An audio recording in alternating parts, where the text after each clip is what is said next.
दादू मिलिडी teacher ने साबका शौहर के खिलाफ एहतजाज करके कत्ल होने का खदशा जाहिर किया है।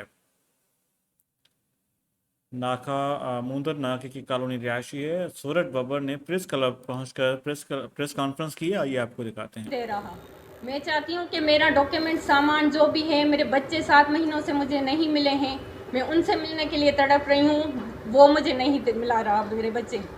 और जहाँ भी मैं रह रही हूँ ख़ानदान में, फैमिली में, वहाँ मुझे वहाँ से निकलवा रहा है।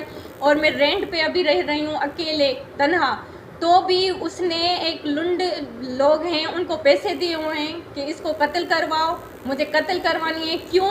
क्योंकि ये मुझसे डॉक्यूमेंट्स मांग रही है, सामान मांग रही है और बच्चों की मीटिंग मांग रही है, और मैंने खुला ली है अजाब से, इसलिए वो मुझे कत्ल करवा रहे हैं।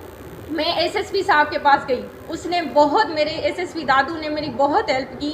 उन्होंने मेरी एफआईआर करवाई जो मेरी अभी चल रही है। बच्चों की